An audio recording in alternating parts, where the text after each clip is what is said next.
poucas palavras.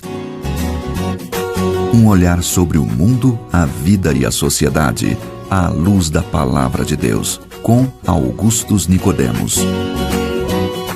Começa aqui agora mais um programa Em Poucas Palavras. Eu sou Natsan Matias, apresentador do nosso programa, e comigo aqui o nosso comentarista, pastor Augustus Nicodemos. Pastor. Minha saudação a você, querido ouvinte, que nos acompanha, que nos prestigia. Graças a Deus por sua vida. Nós acabamos de orar por você para que esse programa seja usado por Deus na sua vida. Com muita alegria que nós voltamos aí ao seu receptor, seu dispositivo, qualquer que seja a maneira pela qual você nos recebe.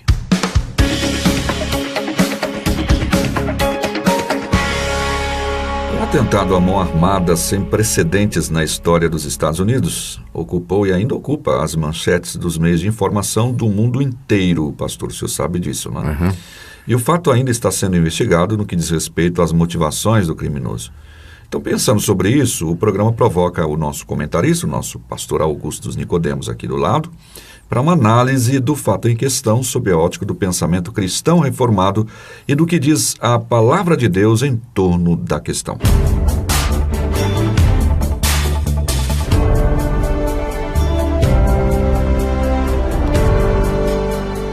Pastor Augustus, não é incomum que os cristãos sejam acusados de homofobia e até acusados de instigar a violência contra aqueles que optam pela homossexualidade, o homossexualismo. Bem, nós não podemos negar que o ataque lá em Orlando, Orlando na Flórida, naquela boate, não há como negar que ali foi uma demonstração de homofobia no sentido daquilo que eles dizem acerca da palavra, de violência contra aqueles que são homossexuais. Mas por que, diferentemente das motivações religiosas do assassino naquele ataque, o cristão verdadeiro, ainda que discorde da questão do homossexualismo, da ideologia de gêneros e assim por diante, por que o cristão verdadeiro não pode ser considerado homofóbico ou acusado de incentivar a violência contra quem quer que seja, opte essa pessoa pelo que optar como comportamento de vida? Certo. Em primeiro lugar, eu creio que a gente tem que registrar aqui o mais absoluto repúdio, né, ao que aconteceu, né? E também repúdio a quem andou dizendo, né, pastores, eu soube que teve nos Estados Unidos, pastores até que disseram que nós não tínhamos que lamentar, né, nem sentir pela morte daqueles frequentadores da boate. E essa atitude é completamente errada. Nós temos que sentir sim, lamentar, porque para nós eles não eram diferentes de outras pessoas que fazem parte do nosso mundo. Uhum. A Bíblia é muito clara quando diz que todos são pecadores, todos pecaram e carecem da glória de Deus. Embora a Bíblia, com certeza, ela diga com muita clareza que o homossexualismo, a prática homossexual, a prática homoafetiva, ela é pecaminosa diante de Deus, mas a Bíblia diz a mesma coisa de outros relacionamentos e de outras condutas e comportamentos, não é? A Bíblia fala a respeito da vida de imoralidade, da prostituição, fala do adultério, fala da avareza, da desonestidade, e nem por isso os cristãos saem por aí promovendo campanha para matar quem é desonesto, quem é adúltero, ou enfim, quem seja homossexual, né? Mas então essa é a primeira palavra, né? Esse registro aqui de repúdio absoluto a essa chacina que aconteceu. Que Deus tenha misericórdia das pessoas, das famílias, né, das vítimas. Das pessoas feridas. Das pessoas feridas que ainda estão no hospital, né, alguns com situação bastante grave. Segunda coisa, Natsan, esse discurso de querer colar na testa dos cristãos o título de homofóbico, ele faz parte da agenda desse movimento ativista ao redor do mundo, em prol dos direitos dos homossexuais, que visa simplesmente calar a boca de quem discorda do comportamento deles. Opinião não é crime, Natsan. Sim, eu posso ter uma opinião a respeito desse assunto e ela não é uma opinião criminosa. Eu tenho o direito de me expressar e de dizer o que eu penso a respeito de determinados comportamentos, determinadas posturas, dizer o que é que eu acho da ideologia de gênero, o que é que eu penso sobre casamento de homossexuais. Eu tenho direito, eu sou cidadão brasileiro, a Constituição me garante esse direito. O que existe, o que está em voga, é um movimento de criminalizar a opinião, né? A opinião, inclusive, religiosa. Como eles têm o direito de ter a opinião Perfeitamente. deles também. E olha, quer gente mais atacada do que os cristãos por esse movimento? Em paradas que aconteceram aí em São Paulo e outros lugares, paradas gays, houve ataque direto, né, aos símbolos das religiões do cristianismo católico. Houve cenas assim degradantes, né, que tinham como objetivo, inclusive feitas em frente a locais religiosos, né, templos católicos e tudo mais. Anualmente isso acontece. E nem por isso nenhuma dessas pessoas que fez isso, que eu saiba, está sofrendo processo ou sendo perseguida por conta disso, né? E esse pessoal não fala dos milhares de cristãos que são mortos e pela perseguição e intolerância religiosa em outros países, não é? Ninguém fala sobre isso, não é? Então, é um movimento organizado, ele tem um propósito, ele tem um alvo de calar a boca dos cristãos, porque são os cristãos que estão oferecendo resistência a essa agenda de disseminação da ideologia de gênero, da erotização das crianças nas escolas, da regularização daquilo que, da perspectiva do cristão e do bom senso, não é natural. Não é natural.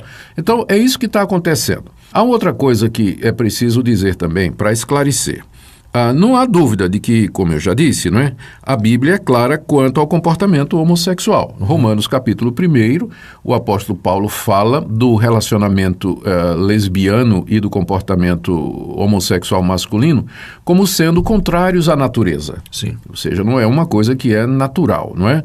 Isso significa que, do ponto de vista cristão, o sexo é determinado biologicamente e o gênero também. Exato. E o gênero também. Não existe isso de sexo biológico e gênero como sendo uma identidade que é socialmente construída ou até por opção, né? Imposta pela sociedade, digamos assim. Exatamente. Então, as duas coisas estão unidas, de acordo com a palavra de Deus.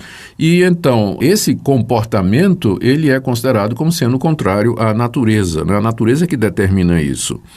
Também na primeira carta aos Coríntios, capítulo 6, o apóstolo Paulo fala de pessoas que... ele tem uma lista lá no final do capítulo 6 de pessoas que agora eram parte da igreja de Corinto e que antes tinham comportamentos questionáveis, não é? Pessoas que eram idólatras, eram roubadores, eram bêbados, eram adúlteros, desonestos, e lá na lista consta também sodomitas, não é? Afeminados. Mas esse pessoal... ele agora fazia parte da igreja, não é? Sim. Paulo diz que eles foram lavados, purificados, transformados, justificados em nome do Senhor Jesus Cristo e pelo Espírito de Deus. O que mostra que, do ponto de vista da Bíblia, mesmo que a homossexualidade seja considerada como algo que foge do padrão determinado por Deus, isso não quer dizer que é um pecado pior do que os outros. Está lá no meio de uma lista onde constam outros comportamentos. E da mesma forma que a pregação do Evangelho mudou a vida de tantas pessoas na cidade de Corinto, mudou a vida também dessas pessoas, né, que Paulo chama ali naquela lista de efeminados e de sodomitas, não é? A gente tem que considerar que não há na palavra de Deus qualquer incentivo para que os cristãos saiam perseguindo, discriminando ou matando pessoas que têm um comportamento que eles consideram como inadequado e errado. Divergente da palavra de Deus.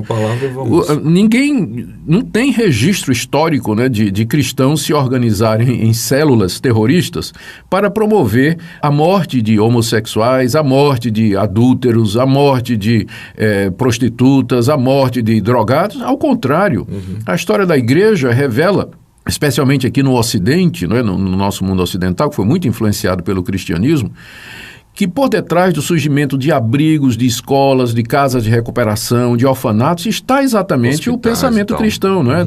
Tanto o católico quanto o protestante, né? O evangélico, não é? E que tem colaborado em muito para a redenção, resgate e ajuda dessas pessoas. Então, colocar na conta do cristianismo um ato de terrorismo como esse acontecido lá nos Estados Unidos, no mínimo é má fé. No mínimo é má fé, desconhecer o que é que o cristianismo ensina e assim por diante. Porque, Natsa, eu posso discordar, e aqui a gente tem que fazer a diferença entre considerar que uma conduta é pecado e promover perseguição contra aquela pessoa que tem essa conduta. Eu posso perfeitamente discordar do comportamento homossexual, mas isso não me obriga a tratar uma pessoa que é homossexual com desdém, com violência, com desprezo, com discriminação.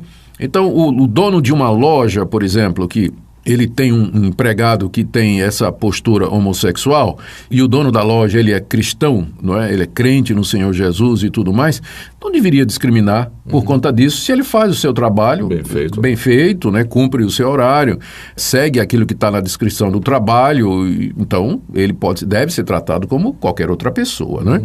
Então, não há nada na Bíblia que incentive esse tipo de coisa, né, que a gente viu lá nessa boate gay lá em Orlando. Na verdade, o que a Bíblia diz, eu volto a repetir, é que todos pecaram e carecem da glória de Deus. E não há exceção. Eu acho muito errado a gente enfatizar esse pecado do homossexualismo como se fosse o único pecado, né? Enquanto que há outras situações que precisam ser também tratadas e que precisam também da graça de Deus. É uma questão que é tratada, pastor, se me permite interromper. Sim. Como disse, não há essa separação, de fato a Bíblia mostra isso claramente, mas há uma certa agenda, né, que parece querer promover isso de uma forma absoluta dentro até das nossas famílias. Isso é verdade. Querendo impor isso de uma forma até, vamos dizer, uma violência intelectual contra as nossas crianças. Né? Olha, isso é talvez o único sentido em que o homossexualismo é um pecado diferente daqueles outros que estão mostrados na Bíblia. É que os seus promotores querem fazer com que ele seja aceitável. Não há nenhum movimento para fazer com que o adultério seja aceitável. Aceito na sociedade. Não tem nenhum movimento que esteja querendo fazer com que os violentos e estupradores, a corrupção seja aceitável. Mas esse é o único comportamento que tem todo um movimento por detrás para empurrá-lo garganta abaixo da sociedade para que nós aceitemos como sendo normal. É só nesse sentido que ele é diferente dos outros.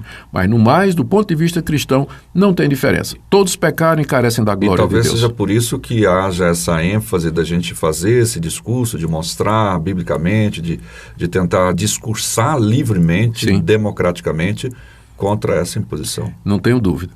Tá bom, pastor. Obrigado pela seu comentário aqui nesta questão e, mais uma vez, nos solidarizamos com aqueles que sofrem lá nos Estados Unidos, as famílias, e havia até brasileiros lá feridos, né, nessa situação, e o nosso desejo é que Deus os restaure a saúde e que não haja mais esse tipo de violência. Até o próximo programa. Até o próximo programa.